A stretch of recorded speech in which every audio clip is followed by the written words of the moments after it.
Supposing, not that I should say so, because one never knows. Supposing the Constituent Assembly decided not to be with India, then what happens? We would have to do what we did to Junagadh. There are two types of temporary provisions in Part 21. One type is Article 369. 369 says Parliament had the power to make laws for a period of 5 years. That's correct. On certain matters, even if they may not be in the concurrent. Absolutely, yes. So they were temporary with reference to time. They were temporal. I agree. Then 370 is an illustration of a case which is temporary in the sense it will operate till abrogated. Would it be? I mean, we are just when Mr. Not till abrogated. When we are putting your point, it's actually we are thinking. I understand. Yeah, we are just. I understand. Yeah. This is your lordships have always done this, your lordships. This is a very fruitful debate because we all have to understand. Well, we are here standing it's only for in that India. process that we can really. For the people of India, we're not. This is not something that we believe we are totally integrated into India. That's not an issue.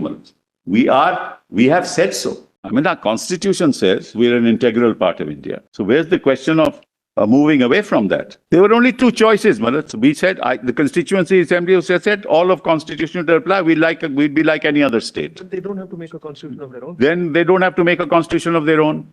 Indian constitution applies. One second. They don't have to make a constitution of their own.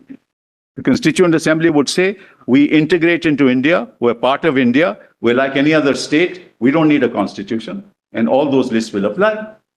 That power is there. So why was it called a temporary provision? Because that had to be decided by the Constituent Assembly. And then you interpret the terms to find out how that power is to be exercised. Because it was unlike any other state. The residuary power was always with the state. In the Delhi Agreement in 1952, I haven't reached 370 came in with the original constitution. Yes. But is there anything in the Constituent Assembly debates which throws lights on why they introduced it? I'll do that straight away. Yes, I'll give your lordships that. Exactly what I'm saying is what they said. We know your lordships elicit answers in order to find out what we wish to say. Not that your lordships have ever decided on one way or the other. We always do that, and I've seen the last word is said in a matter, Mr. Sibal, everything is open. When the printed word comes, that's the last word. Yes, I always felt Mr. Sibal, as the judge is very quiet, there is a problem. That's a real problem. It's a real problem, which we face. Actually, Mr. Sibal, there are times when you start dictating a judgment, you start dictating it with a certain... And then you change your mind. And you start dictating with a certain conclusion in mind. Because that's what you have formed. When you start dictating it, then you realize that your line of reasoning is wrong because, when you dictate, the logical syntax has to fall in place when, you are engaged with yourself. Then you realize, no, it's not going to fit in like this. Quite frankly, Miller, then I'll be honest, when I looked at it myself, I asked this question that your lordships is asking me. I answered myself that question. So clearly, Miller, it gives you an indication why it was interim. It gives you an indication why it was temporary. Because there was nothing in place. Legislature was not working, Constituent Assembly was not in place, and the will of the people had to be taken, which was reflected in the Constituent Assembly. Therefore, it was temporary. And therefore, 370, now remember this, when 370 is enacted in 1950, at that point in time, nothing is in place. And yet in 373, they say, you will have to get the recommendation of the Constituent Assembly. That is, dehors the Constituent Assembly having been formed. Dehors its constitution. Why would the Constitution say that? The government of the state feel that in view of the commitments already entered between the state and the center, they cannot be regarded as final authorities for the giving of this concurrence, though they are prepared to give it in the interim periods. But if they do not give this concurrence, this clause, if they do give this concurrence, the clause provides that that concurrence should be placed before the Constituent Assembly when it meets, and the Constituent Assembly will take whatever decisions it likes to take. What can be clearer than this? The last clause refers to what may happen later on, which is why it's temporary. So the paragraph which you read is with reference to clause 2, not with reference to clause 3. Yes, I'm not saying that. I am just reading. The last clause is clause 3. I'm saying I'm reading it holistically so you know why it is called temporary. 2 and 3 are temporary. 2 and 3 are temporary, no doubt about it, because they have to be actually agreed upon by the legislature, by the Constituent Assembly. Now C3. The last clause refers to what may happen later on. We have said Article 211A, which is 238A, will not apply to Jammu and Kashmir. But that cannot be a permanent feature of the constitution of the state, and hope it will not be.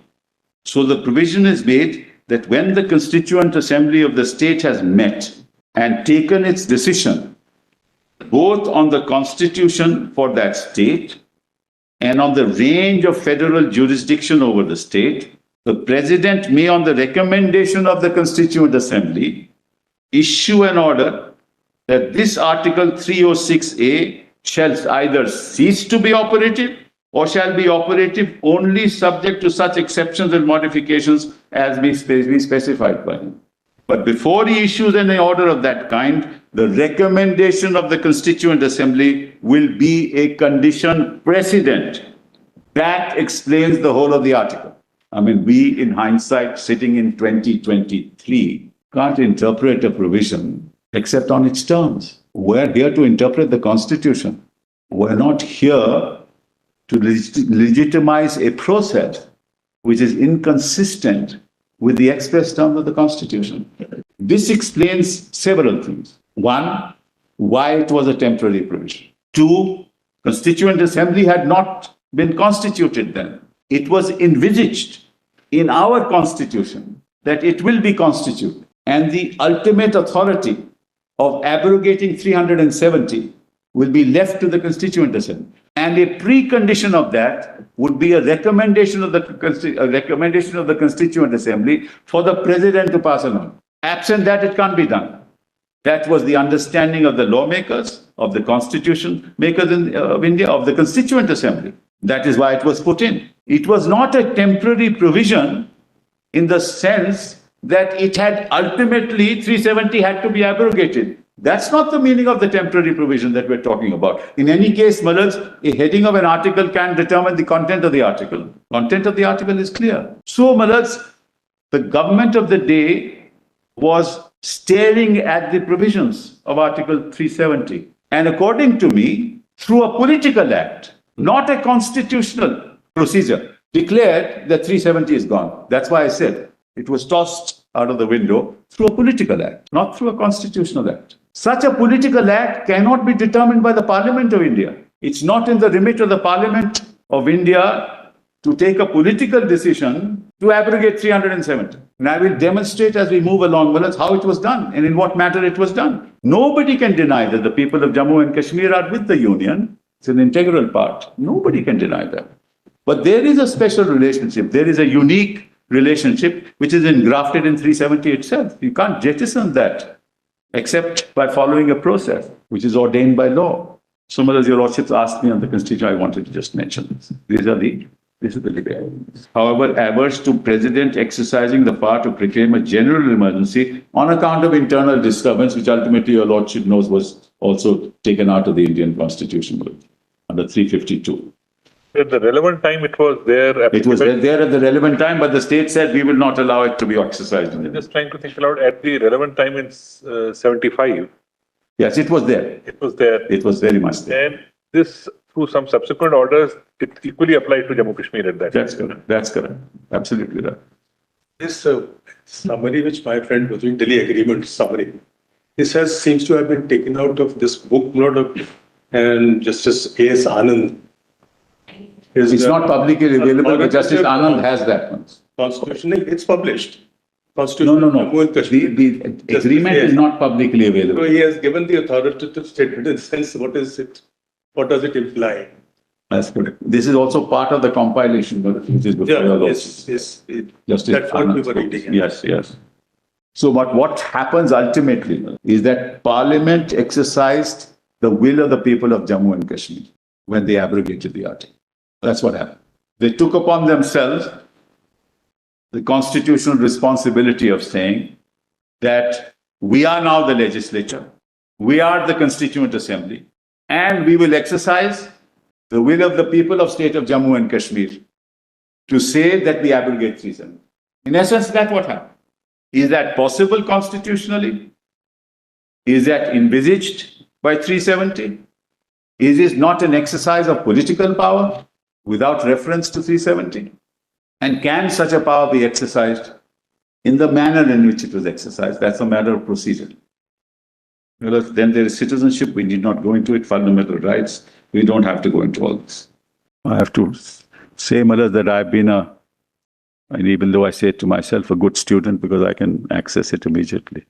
This is my second constitution where I see the Chief Justice who's made me take to this. No, Maharaj, I done. More Listen, adapted my than Lord said to me, I'm not going to allow you to argue. So I had to learn.